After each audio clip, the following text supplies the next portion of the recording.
जय गायत्री माता, जय गुरुदेव। ईश्वर कौन है, कहाँ है, कैसा है?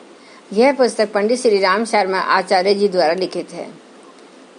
इस पुस्तक का पीछे वाला भाग सुनाया जा चुका है। इस पुस्तक में आगे गुरुदेव जी कहते हैं कि ऊर्जा विज्ञान जीवन को शक्ति समुच्चय बताता है।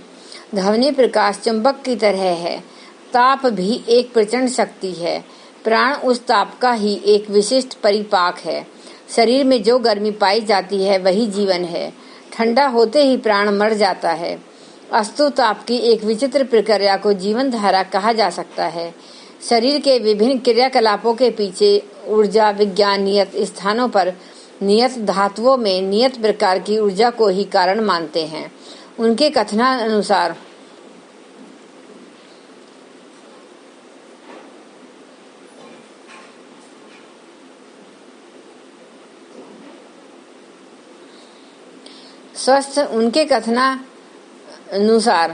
स्वस्थ मनुष्य का सामान्य तापमान 36.6 अंश शतांश होता है। रक्त में शर्करा 0.1% रहती है और सामान्य रक्तचाप 140 मिलीमीटर तक होता है। भीतरी तापमान 36.6 अंश रहता है, किंतु बाहरी त्वचा की गर्मी 33 अंश से भी अधिक नहीं होती। यदि बाहरी तापमान 33 से नीचे न गिरे और 45 से अधिक न बढ़े तो भीतरी तापमान की स्वाभाविक स्थिति से शरीर का सामान्य क्रियाकलाप ठीक प्रकार चलता रहता है। शरीर की मांसपेशियां आवश्यक ऊष्मा पैदा करती रहती हैं। शरीर 24 घंटे में 160 से 140 लाख कैलोरी ऊष्मा बाहर फेंकता है। बिजली का सामान्य घरेलू हीटर भी प्राय इतनी ही गर्मी पैदा करता है। रक्त की गर्मी शरीर की ऊष्मा का संतुलन बनाए रहती है।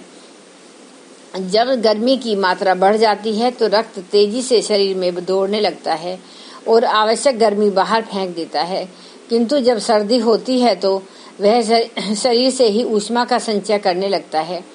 प्रातःकाल का तापमान प्राय 36 डिग्री पाया जाता है, जबकि सायंकाल का 37.5 डिग्री तक जा पहुंचता है।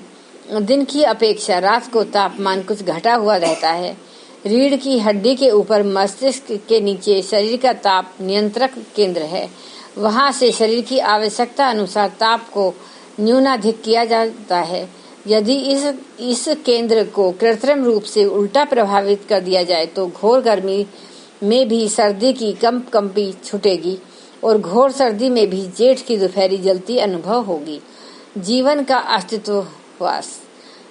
कुछ समय पूर्व जब वैज्ञानिक यह मानते थे कि जीवन या चेतना शरीर बनाने वाले कोशों यानी सेल से शरीर का वह छोटे से छोटा टुकड़ा जिसमें जीवन के सभी लक्षण मौजूद हों की रासायनिक चेतना के अतिरिक्त कुछ नहीं है, पर सजीव और निर्जीव कोशों के विस्तृत अध्ययन के बाद वैज्ञानिकों की उक्त धारणा भी नष्ट हो चुकी है और अब जो सिद्धांत सामने आए हैं वह इस बात के साक्षी हैं कि मनुष्य के शरीर में भरी हुई चेतनता को स्थिर रखने में कोशों की रासायनिक प्रक्रिया सहायक तो हो सकती है, पर वही आत्मचेतना हो यह नितांत भ्रम मूलक है। जीवित कोश जिस रासायनिक पदार्थ से बने होते हैं उसे प्रोटोप्लाज्मा कहते हैं, पर कोश का संपूर्ण भाग प्रोटोप्लाज्म ही नहीं होता। प्रोटोप्लाज्म एक प्रकार का तरल द्रव्य होता है। वह एक स्थान पर कुछ गाढ़ा और कुछ कड़ासा हो जाता है। इस स्थान से ही प्रोटोप्लाज्म में रासायनिक हलचल के लिए स्पंदन निकलते रहते हैं। यह कहना चाहिए कि प्रोटोप्लाज्म का जीवन इस केंद्रक पर आधारित है। इस केंद्रक के बीच में एक और गोला होता है, उसे केंद्रिका कहते हैं। इसके अतिरिक्त कोश में आकर्षण मंडल, आकर्षण बिंदु, कोशिका आवरण और शून्य स्थान भी होते हैं, पर मुख्य रूप से संपूर्ण कोश में यह केंद्रक ही चेतना का मूल बिंदु है। एक कोशीय जीव अमीबा के विस्तृत अध्ययन से पता चलता है कि गति, उत्तेजनशीलता, पोषण और समांगीकरण, वृद्धि, उत्सर्जन तथा जनन, यह क्रियाएं केंद्रक की इच्छा और स्पंदन के ही परिणाम है। सामान्यतः इन 6 क्रियाओं के आधार पर ही मनुष्य को भी जीवित माना जाता है। केंद्रीय रूप से शरीर की यह क्रियाएं समाप्त हो जाती हैं तो मनुष्य की मृत्यु हो गई मान ली जाती है। इन क्रियाओं को समझ लेना आवश्यक है। पहली गति, अमीबा को देखने से पता चलता है कि सूक्ष्मदर्शी से यह सब देख पाना संभव है कि अमीबा जीव के रूप में एक जीवित और स्वतंत्र कोष अपने प्रोटोप्लाज्म की थैली में से उंगली की तरह का कुछ हिस्सा बाहर निकलता रहता है और जिधर यह भाग निकल पड़ता है उधर ही अमीबा चल पड़ता है। मनुष्य शरीर रचना जिस पुरुष बीज कोष और नारी के रज से मिलकर होती है, यह वह कोष अपना विस्तार यद्यपि एक निश्चित सिद्धांत पर करता हुआ शरीर के निश्चित बनावट अंग प्रत्यंग बनाता है, पर उनकी विकास गति भी ठीक उसी सिद्धांत पर काम करती है। उत्तेजनशीलता का अर्थ है अनुभूति या तन्मात्र। मनुष्य शरीर में यह काम नाड़ियां करती हैं, पर यह नाड़ी मंडल शरीर के संपूर्ण कोषों में छाया हुआ है, अर्थात प्रत्येक कोष में अमीबा के समान ही उत्तेजनशीलता होती है। अमीबा से शरीर के निकट गर्म आग, ठंडी बर्फ, विद्युत अमल कोई वस्तु लाई जाए तो वह तुरंत पीछे भागता है। इसी गुण का नाम उत्तेजनशीलता है।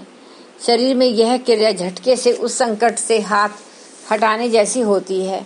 हमारे शरीर के किसी अंग में कांटा चुभ जाए तो इसी गुण के आधार पर मस्तिष्क को सूचना पहुंचती है।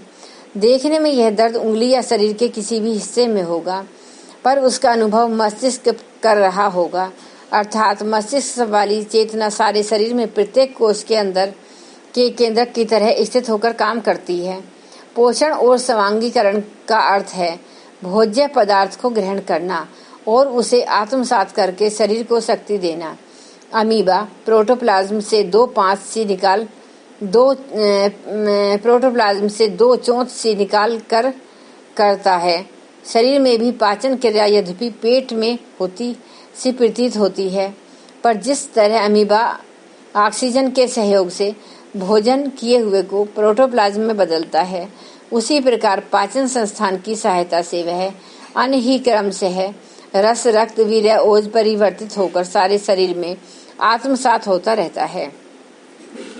उत्सर्जन पाचन की तरह मल विसर्जन की क्रिया का नाम है। यह अमीबा भी करता है और मल, मूत्र, थूक, पेशाब, पसीने के रूप में मनुष्य का शरीर भी। वृद्धि का गुण भी शरीर के कोषों में ठीक अमीबा की तरह ही होता है।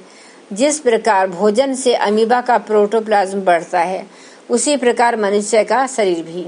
जनन की क्रिया भी एक अमीबा से केंद्रक सहित प्रोटोप्लाज्म के 2 हिस्सों में बढ़ जाने के रूप में 1 से 2, 2 से 4, 4 से 8 इस क्रम में होती रहती है। मनुष्य में भी कोष ऐसे ही बढ़ते हैं और निश्चित आकार प्रकार वाले अंग बनाते हैं। जब तक कोषों में यह क्रिया चलती रहती है तब तक शरीर जीवित माना जाता है, किंतु मृत्यु घोषित हो जाने के बाद भी यह क्रियाएं कुछ देर तक चलती रहती हैं। शरीर की सड़न, दुर्गंध, बालों का बढ़ना जैसे लक्षण इस बात के प्रमाण हैं कि शरीर की रासायनिक प्रक्रिया मृत्यु के बाद तब तक चलती रहती है जब तक शरीर पूर्णतः सड़ गल कर नष्ट नहीं हो जाता। इसलिए चेतना को रासायनिक प्रक्रिया न मानकर एक स्वतंत्र सत्ता ही माना जा सकता है। इसका प्रमाण जीवित और निर्जीव कोशिका में स्पष्ट अंतर से व्यक्त होता है। जब तक मनुष्य जिंदा रहता है तब तक प्रोटोप्लाज्म अत्यंत कोमल, रसदार और निरंतर अपना रूप बदलता रहता है। कभी फेन की तरह दिखाई देता है, कभी मरुस्थल की चमक के समान, किंतु मृत अवस्था में उसकी वह चमक समाप्त हो जाती है और वह उबले हुए अंडे की सफेदी के समान हो जाता है। इस अंतर के कारण ही वैज्ञानिक भी असमंजस में हैं और वह भी पूर्णतः मानने को तैयार नहीं होते कि शरीर की रासायनिक क्रिया की ही जीवन है। इसके विपरीत संत हरिदास जैसे योगियों ने समाधि लगाकर यह सिद्ध कर दिया है कि चेतना का स्वतंत्र अस्तित्व है और उसे ऐच्छिक ढंग से शरीर से निकाला और प्रविष्ट कराया जा सकता है। इसका एक और उदाहरण है इंग्लैंड के कर्नल टाउनशेंड। उन्होंने अपनी इच्छा शक्ति पर इतनी तीव्र नियंत्रण प्राप्त किया था कि वे जब भी चाहते थे अपने प्राण शरीर से निकाल लेते थे और कुछ देर बाहर रहकर फिर उसमें प्रवेश कर जाते थे। इसी आधार पर उन्होंने जीवन को शरीर की रासायनिक प्रक्रिया से भिन्न अस्तित्व प्रतिपादित किया था। एक बार 3 सरकारी डॉक्टरों के सम्मुख उन्होंने प्रयोग किया। अपने शरीर से उन्होंने सारी चेतना को समेट लिया। इसके बाद डॉक्टरों ने सारी परीक्षाएं कर ली और शरीर को पूर्ण मृत पाया। हृदय, नाड़ी, रक्त संचालन की सारी क्रियाएं बंद हो गई थी। शरीर बिल्कुल ठंडा पड़ गया था। थोड़ी देर बाद फिर अपने शरीर में आ गई और फिर शरीर अपनी सामान्य स्थिति में आ गया। यह डॉक्टरों के सामने एक चुनौती थी। उन्हें मानना ही पड़ा कि जीवात्मा सचमुच ही शरीर से पृथक कोई अन्य तत्व है। मनुष्य का शरीर जिन छोटे छोटे कोशों से अर्थात मनुष्य शरीर जिस प्रोटोप्लाज्म नामक जीवित पदार्थ से बना है, उसका सबसे छोटा टुकड़ा से बना है, उसकी लघुता की कल्पना नहीं की जा सकती। उसके भीतर उससे भी सूक्ष्म कण विद्यमान है। उदाहरण के लिए परमाणु का व्यास 0.0000001 मिलीमीटर है, तो उसके केंद्रक का व्यास 0.000000001 मिलीमीटर होगा। अब इस केंद्रक में भी एक विशेष प्रकार की रासायनिक बनावट होती है जिसे क्रोमोसोम या गुणसूत्र कहते हैं। रासायनिक भाषा में इसे ही डीएनए कहते हैं। उसकी आकृति मरोड़ी हुई सीढ़ी के समान होती है। वैज्ञानिकों का अनुमान है कि इस डीएनए में सारे संसार भर का दृश्य, श्रव्य और ज्ञान भरा हुआ है। एक केंद्रक की डीएनए में जो भाषा अंकित होती है उसमें 1 अरब अक्षर होते हैं, जबकि संपूर्ण शरीर में 600 खरब कोशिकाएं होती हैं। यदि 600 खरब कोशों में अक्षर खोदे जाएं, तो अकेले मनुष्य शरीर में 60 खरब गुणा 1 अरब अर्थात 600 खरब अक्षर आ जाएंगे। फिलिसिंग मेडो न्यूयॉर्क का वह स्थान जहां दोनों टाइम कैप्सूल जमीन में गाड़ी गई इस पिटारी में जब कुल 1 करोड़ अक्षर ही थे, तब यह मानना चाहिए कि मनुष्य शरीर में तो ऐसी 60 खरब पिटारियों का ज्ञान भरा होना चाहिए। आज के लिए बस इतना ही।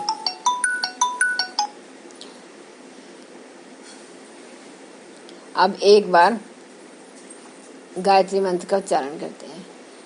ओम भूर्भुवः स्वः तत्सवितुर्वरेण्यं भर्गो देवस्य धीमहि धियो यो न प्रचोदयात्। जय गुरुदेव। जय माता जी।